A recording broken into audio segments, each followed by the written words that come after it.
Is Olivier Giroud the key to solve the problems in Chelsea's attack?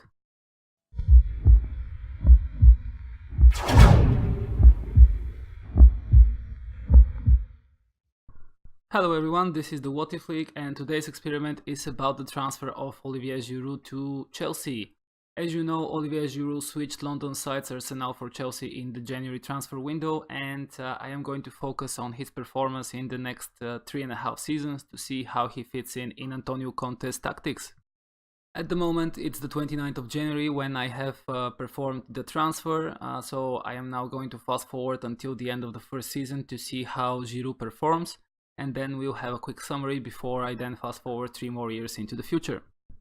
Here we are, it's the 2nd of June 2018, and we see that Chelsea have managed to finish in 3rd place, 4 points behind 2nd place Manchester United and 18 points behind the champions Manchester City.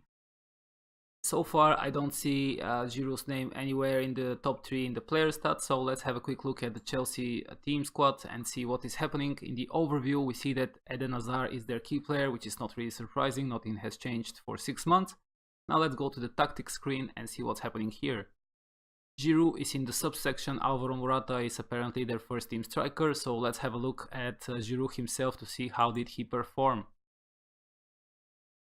I'll directly go to the stats section so that we can see better what is happening. We can see that he played in only 8 Premier League games. 3 of those appearances came as a substitution, but he scored 4 goals, which is not bad at all, with an average rating of 7.3 overall. He also scored another goal in the Champions League, so he has 5 total and a total average rating of 7.06. I think there is a team interested in him, and that is the Italian Roma, so it would be very interesting if Giroud stays with Chelsea beyond this first season.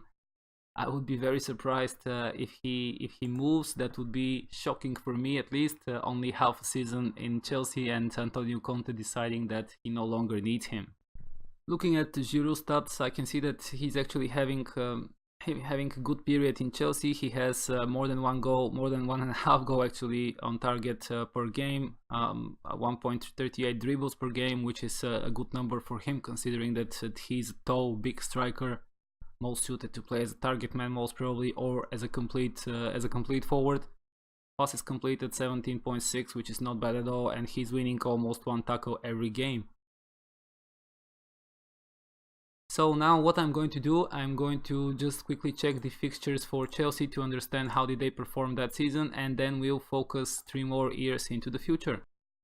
So this is the fixture list for the Chelsea first team, and we started this experiment here somewhere where they lost to Watford. This happened in reality as well, although they lost to Bournemouth too, but in the game they won that match. In the FA Cup 4th round they eliminated Bournemouth after they only managed to draw with them previously. They then eliminated Millwall in the 5th round.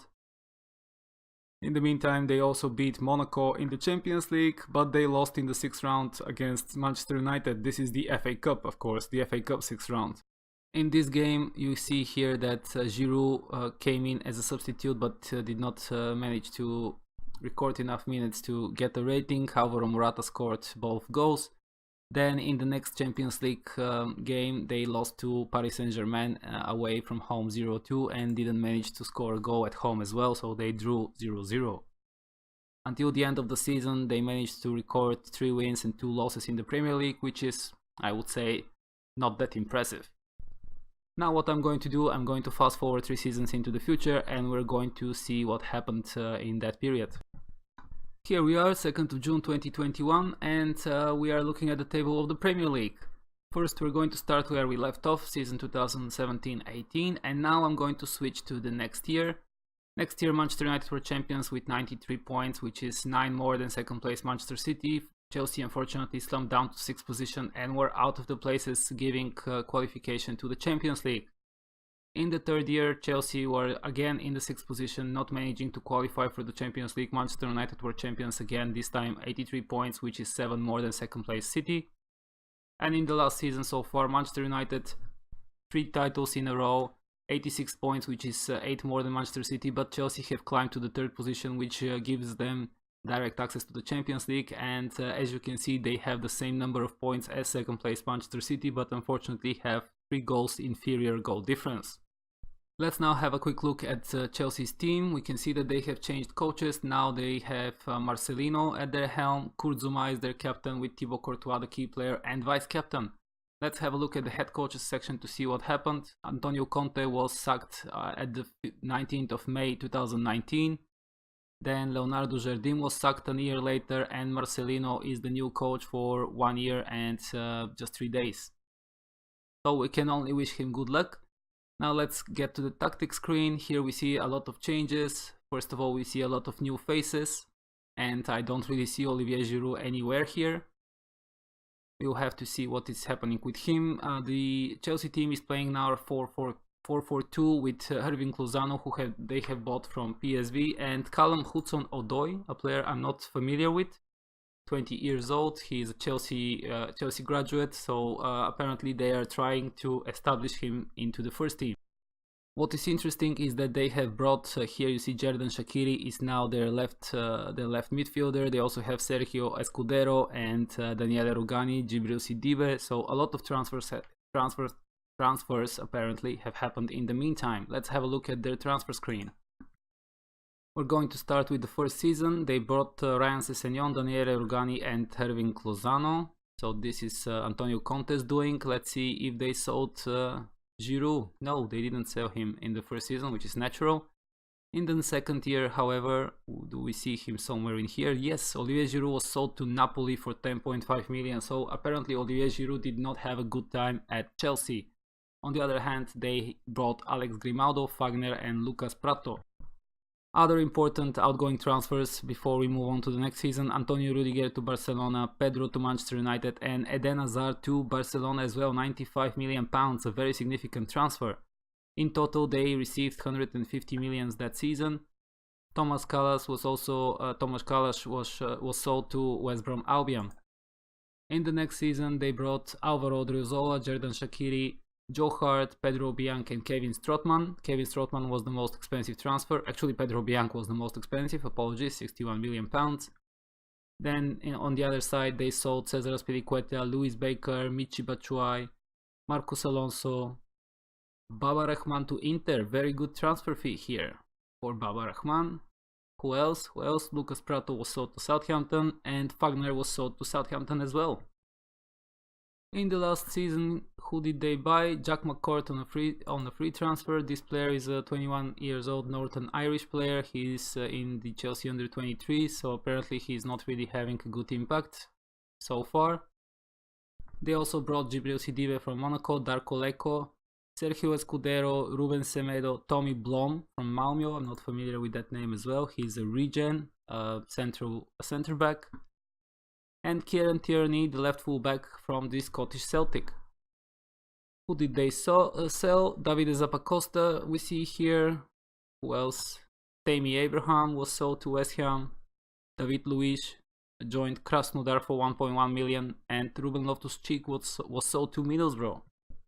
Now let's have a quick look at the English Cup competitions and then we'll move on to the European competitions to see what happened in the past. So FA Cup was won by Manchester City, West Ham and Arsenal. Apparently Chelsea did not manage to win that competition in any of the 4 seasons. Then the League Cup. Here we see Chelsea winning the League Cup in season 19-20 and Watford, Arsenal and Crystal Palace the other winners in these 4 seasons. Now our focus changes to the European competitions and first in line is the Europa League. The first winners were the Italian AC Milan. They won the final against Sevilla 1-0. Next year Sevilla managed to win that title 2-0 against Atletico Bilbao. Let's see, in the third year Tottenham were victorious 3-2 against Fiorentina. Chelsea were eliminated by Tottenham in the semi-final. Chelsea qualified for that game after defeating Atletico Bilbao in the quarters and Sporting Clube de Portugal 6-1 in the second knockout round. In the last season of the Europa League, champions were Sporting Lisbon after defeating Bayern Munich in the final. Apologies, Sporting Clube de Portugal. Now let's move our attention to the top competition in European football, the Champions League. First off, we start with the first season 2017-18. Paris Saint-Germain are victorious here, defeating Bayern Munich in the final 3-1. apologies, let me go back. We see Chelsea here being eliminated by Paris Saint-Germain in the quarterfinals. Before that, Chelsea managed to defeat Monaco in the first knockout round. Then in the next season, we see that Atletico Madrid were victorious with a victory against their compatriots Barcelona, 1-0. Chelsea were eliminated by Spanish giant Real Madrid 3-4 in the first knockout round. Season 3 brought the Champions League title to Manchester United after they beat Paris Saint-Germain in the final 3-0. And in the very last season, Manchester City won 2-0 against Manchester United in an all-Manchester final here, which was played at the Millennium Stadium. And finally, before we close this experiment, I want to have a quick look at the Ballon d'Or awards. We see that Lionel Messi won the first two, then Kylian Mbappé was the winner in 2020. Of course, the award has not yet been given in year 2021, but we see that Kylian Mbappé, a very young player, has already established himself as the best in the world. With that, I think I'm going to finish this experiment. Apparently, Olivier Giroud did not leave a very important mark on Chelsea, and he was sold quickly after he was purchased. Please let me know what you guys think about that, if you think that's fair and this is something that is probably going to happen in reality or not. I would love to hear from you in the comments, and also if you want to see a specific experiment, please drop me a comment and I'll try to do that.